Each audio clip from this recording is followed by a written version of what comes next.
لک الحمد یا اللہ الصلاۃ والسلام علیک یا رسول اللہ اما بعد۔ سلسلہ ہے ناظرین کے سوالوں کے جواب دینے کا۔ ناظرین میں سے ایک نے ہمارے کسی ویڈیو کے کمنٹس میں لکھا ہے کہ اللہ اگر سب کے ساتھ انصاف کرتا ہے تو کسی کو امیر اور کسی کو غریب کیوں بناتا ہے؟ یہ ان کا سوال ہے۔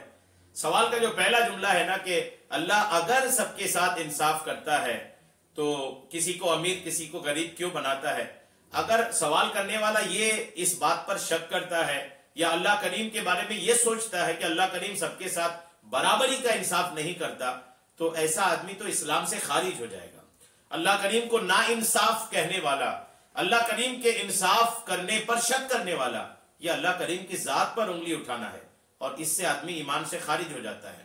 جی ہاں، تو اگر آپ کا یہ عقیدہ، اگر سوال بس پوچھ رہے ہیں تو کوئی بات نہیں، اور اگر آپ یہی سوچ رہے ہیں کہ یہ انصاف نہیں ہے، کسی کو امیر کسی کو غریب بنا دیا گیا ہے، یہ انصاف نہیں ہے، اگر آپ یہ سوچ رہے ہیں اور آپ مسلمان ہیں تو یقین مانیں کہ آپ کا اسلام محفوظ نہیں رہا۔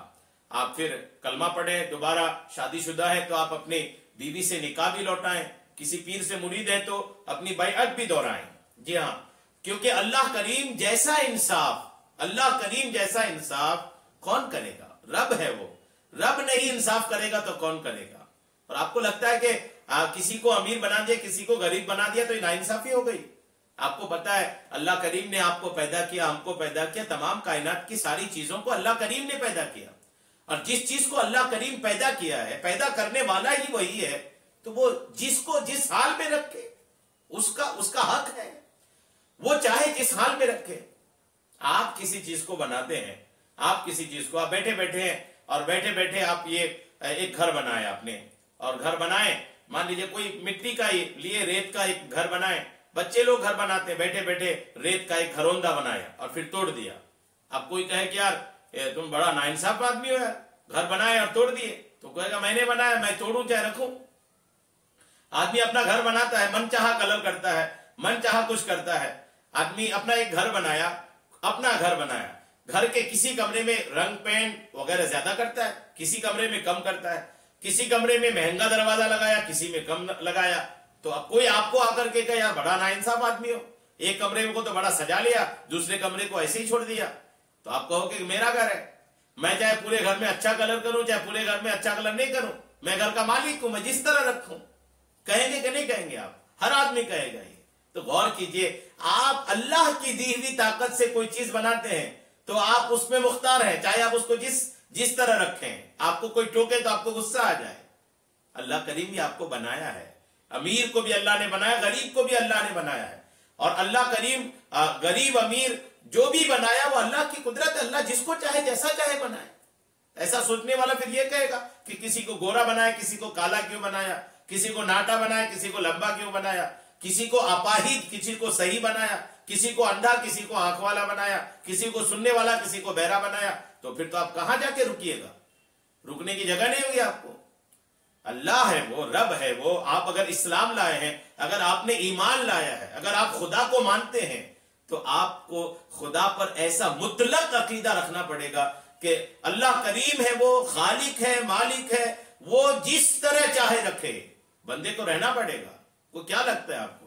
آپ کی چلتی ہے، خدا کی چلتی ہے، اللہ کریم کا چلتا ہے۔ رب جس حال میں رکھے آپ کو رہنا پڑے گا۔ اللہ نے پیدا کیا ہے آپ کو۔ جی ہاں، آپ خود کہاں سے بن کر کے آ گئے ہیں؟ خدا نے بنایا ہے، اور بنانے والا جس طرح چاہے بندے کو رہنا پڑے گا۔ جی ہاں، یہ بالکل اوپن بات ہے، کھلی بات ہے یہ۔ پھر بھی کچھ باتیں، یہ تو ابتدائی کچھ باتیں تھی، میں نے آپ کو پیش کیا، کچھ باتیں اور مزید آپ اس پر سنیے، انشاءاللہ آپ کو لطف آئے گا کہ کوئی غریب کوئی امیر کیوں ہوتا ہے، اللہ کریم نے کیوں پیدا فرمایا۔ یاد رکھیے کہ کوئی بھی ملک خواہ معاشی طور پر کتنا ہی ترقی یافتہ کیوں نہ ہو، کسی بھی ملک کی اکانومی چاہے کتنا مضبوط کیوں نہ ہو جائے، لیکن عام طور پر اس میں لوگوں کا ایک ایسا طبقہ بھی ہوتا ہے جو مختلف وجوہات کے باعث غربت اور افلاس کا، غریبی کا شکار ہوتا ہے۔ کوئی کتنا بڑا ترقی یافتہ ملک کیوں نہ ہو جائے، لیکن اس میں غریب لوگ ہوتے ہیں، اور ہونا بھی ضروری ہے۔ اگر سارے لوگ امیر ہوں تو کام کون کرے گا؟ آپ سوچیں کہ سارے لوگ امیر ہوں تو بہت سارے کام ایسے ہیں جن کے لیے کام کرنے والے کی ضرورت ہے، ضرورت ہے کام کرنے والے کی، بنا کام کرنے والے کی دنیا نہیں چلے گی۔ تو سارے لوگ امیر ہوں گے تو کوئی کسی کا کام نہیں کرے گا، دنیا کیسے چلے گی بھائی؟ دنیا چلنے کے لیے ضروری ہے کہ کسی کوئی امیر ہو کوئی غریب ہو، کسی کے پاس پیسہ ہو کسی کے پاس پیسہ نہ ہو، ایک دوسرے سے ضرورتیں لوگوں کی جڑی رہے، یہ ضروری ہے اس کے لیے کہ کوئی امیر ہو کوئی غریب ہو۔ جی ہاں، یہ عقل والے جانتے ہیں اس بات کو۔ جی ہاں، اور ایسے لوگوں کی جو غریب لوگ ہیں، ایسے لوگوں کی کفالت، ان کی ذمہ داری اللہ عز و جل نے صاحب حیثیت لوگوں کے حوالے کی ہے۔ چنانچہ اللہ نے مالدار مسلمانوں پر زکوٰۃ فرض کی تاکہ وہ اپنی زکوٰۃ کے ذریعے معاشرے کے کمزور اور نادار طبقے کی مدد کریں، اور دولت چند لوگوں کی مٹھیوں میں قید ہونے کے بجائے معاشرے کے ستائے ہوئے غریب افراد تک بھی پہنچتے رہے، تاکہ معاشرے میں جو ایک معاشی توازن ہے اس کی فضا برقرار رہے۔ یاد رہے کہ اللہ عز و جل چاہتا تو سب کو دولت مند بنا دیتا، رب یہ بھی کر سکتا تھا، رب کی قدرت ہے، قادر مطلق ہے ہمارا رب کریم۔ اللہ عز و جل چاہتا تو سب کو دولت مند بنا دیتا، اور اگر کوئی شخص بھی غریب نہ ہوتا، خدا چاہتا تو، لیکن اس نے اپنی مشیت سے اپنے ارادے سے کسی کو امیر بنایا تو کسی کو غریب، تاکہ امیر کو اس کی دولت اور غریب کو اس کی غربت کی سبب آزمائے۔ اللہ کریم نے اس لیے بھی غربت اور امیری پیدا کیا ہے کہ امیر کو امیری سے، غریبی کو غربت سے آزمائے۔ اللہ آزماتا ہے ان چیزوں کو دیکھ کر کے، جیسا کہ پارہ 18 سورہ انعام کی آیت نمبر 165 پہ اللہ کریم نے ارشاد فرمایا، وَهُوَ الَّذِي جَعَلَكُمْ خَلَائِفَ الْأَرْضِ وَرَفَعَ بَعْضَكُمْ فَوْقَ بَعْضٍ دَرَجَاتٍ لِيَبْلُوَكُمْ فِي مَا آتَاكُمْ۔ اللہ فرماتا ہے وہی ہے جس نے زمین میں تمہیں نائب کیا اور تم میں ایک دوسرے پر درجوں بلندی دی کہ تمہیں آزمائے اس چیز میں جو تمہیں عطا فرمایا ہے۔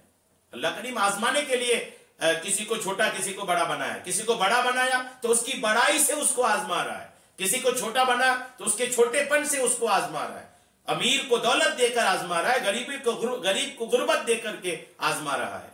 تو جو امیر ہے وہ بھی اللہ کریم سے ڈرے، غریب بھی اللہ کریم سے ڈرے۔ غریب کے فائدے اپنی جگہ ہیں، غریب ہونے کی بھی اپنی جگہ فائدے ہیں۔ جی ہاں، اگر آپ ڈھونڈیں گے تو ملے گا، آپ کہیں گے تو میں غریب فائدے میں ہے، اس پر بھی کچھ باتیں آپ کو عرض کروں گا کسی کلپ میں، لیکن غریب بھی اپنی جگہ فائدے میں ہے، امیر بھی اپنی جگہ فائدے میں ہے۔ اگر اللہ کریم کے لیے اللہ کریم نے جس وجہ سے جس کو جو بنایا اگر اس پر قائم رہا تو فائدے میں، ورنہ تو امیر بھی نقصان میں، غریب بھی نقصان میں۔ قیامت کے دن جب امیروں کا لمبا حساب ہوگا نا تو غریب بڑا شکر کرے گا، مولا تیرا شکر ہے کہ میں غریب ہی تھا، کیونکہ حساب لمبا نہیں ہوگا۔ جس کے پاس جتنی دولت قیامت کو اس کا حساب اتنا ہی لمبا، اور جس کی دولت جتنی کم حساب اتنا کم۔ قیامت کے دن ہر غریب خدا کا شکر کرے گا، مولا کہ تو نے مجھے غریب بنایا، بہت شکر کرے گا، دل سے خوش ہوگا، پھولے گا دل سے کہ اللہ تیرا شکر ہے کہ میں غریب تھا، کیونکہ حساب کم ہوگا۔ قیامت کے حساب کو جانتے ہیں آپ، سورج 1.25 میل اوپر ہوگا، زمین تانبے کی ہوگی، شدت کی گرمی ہوگی، کروڑوں انسان جمع ہوں گے، حساب کتاب ہو رہا ہوگا۔ وہاں آسان حساب غریبوں کا ہوگا، جلدی جنت میں غریب جائیں گے، یہاں تک کہ حدیث میں ہے کہ غریب امیر سے 50,000 سال پہلے جنت میں چلے جائیں گے۔